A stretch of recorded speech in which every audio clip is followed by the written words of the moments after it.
We're so happy to have you join us and stay with us here on News Central's Breakfast Central.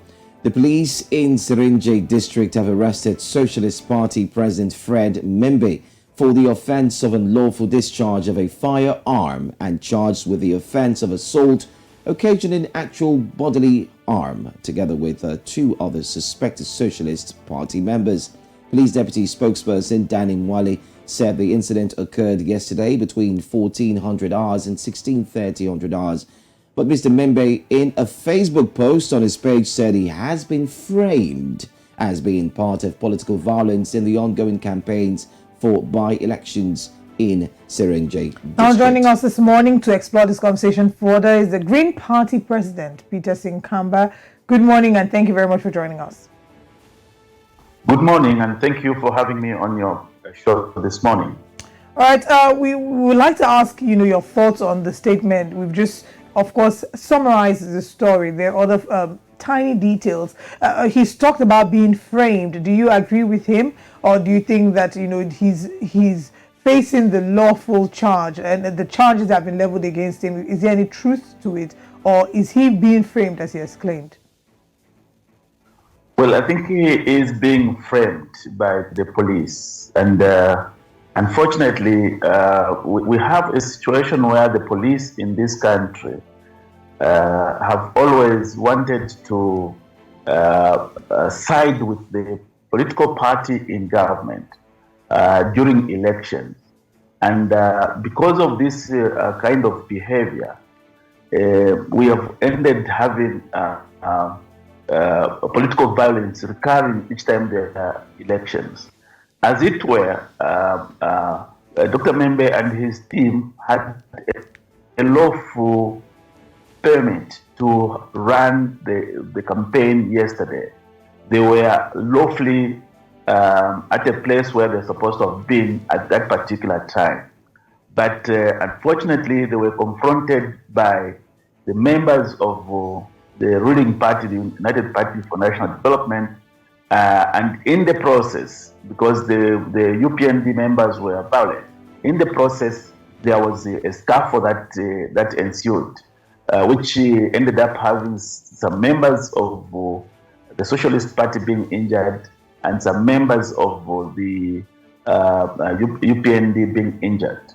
But the major problem there is the police failing to discharge their duties as provided for in the Electoral Process Act. We've got an Electoral Code of Conduct which mandates the police to be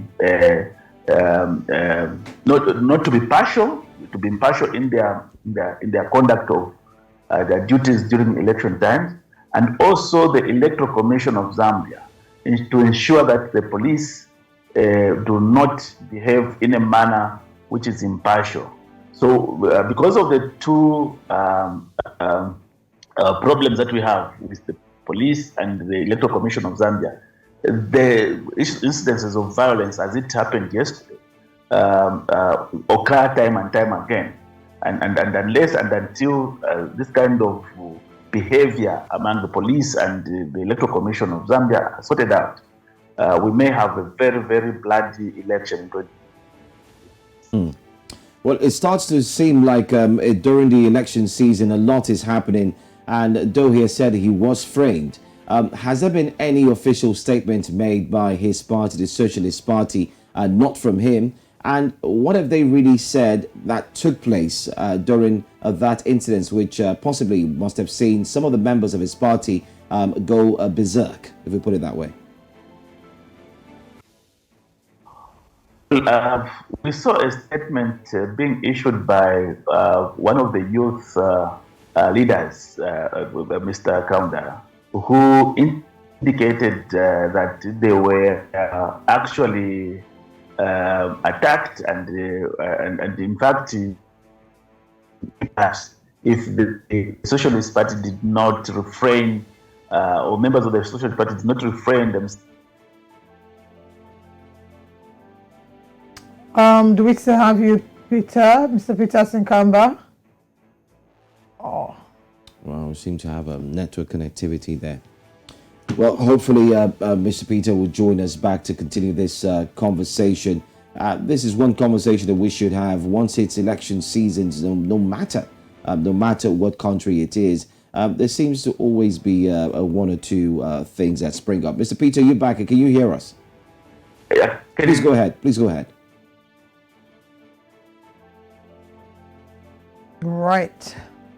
Well, we hope that we can have this conversation, very important conversation to have, conversation that would highlight what exactly Zambia's democracy is looking like. There was a video clip that went viral of Dr. Fred Mmembe, Mr. Fred Mmembe, where he had challenged America, saying that America cannot come to Zambia and be telling Zambians about prioritizing democracy because they have committed some of the most heinous crimes, you know.